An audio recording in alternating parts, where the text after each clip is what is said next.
The views and opinions expressed in this video are solely those of the Fat Bearded Vinyl Guy and should not be taken seriously by sane people.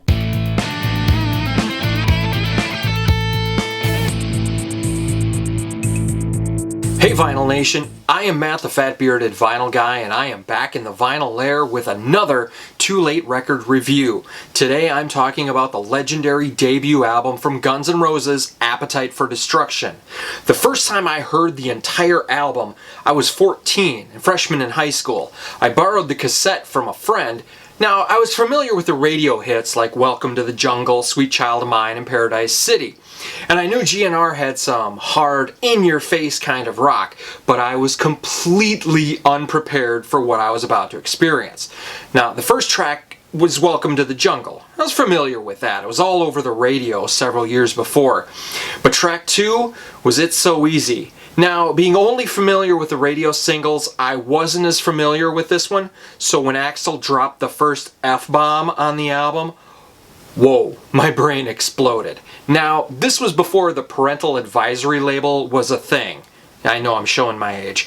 I had never heard an album with that many curse words before, and that song set the tone for the remainder of the album, and it probably explains why I'm such a potty mouth today. Sorry, Mom. The entire album is an adrenaline shot from front to back. Some of my favorite tracks that were not played on the radio include Night Train and Mr. Brownstone. The latter has an intro and a funky groove that I just love. Now, for both of you that are longtime fans of the Fat Bearded Vinyl Guy, the blog version and the newer YouTube version, you know that Appetite was my #1 on the list of best debut albums. And let's be honest, it wasn't even close. Since I did the original blog a couple of years ago, I've added the Jimi Hendrix debut Are You Experience, and that can come close, but I would still put this one at #1. Content warning, there are a couple of unpopular opinions coming up. To me, GNR was unable to recapture any of this Appetite magic, even though they had another hit in '88 with Patience off the GNR Lies EP.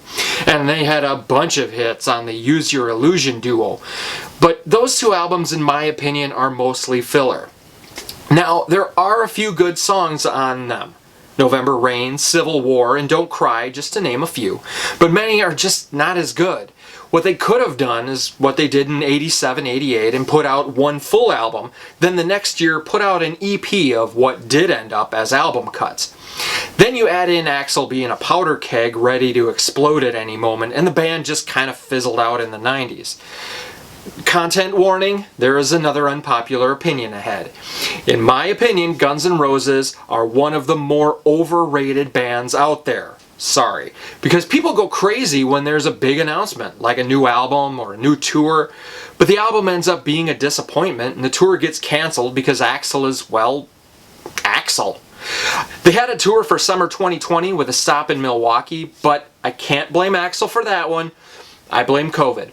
That's all for now. For more music talk and vinyl shenanigans, go to fatbeardedvinylguy.com. I have links to my Facebook, Twitter, and Instagram. I'm also a regular contributor on Richard Tiemann's Fan Show. I have a theme month for December.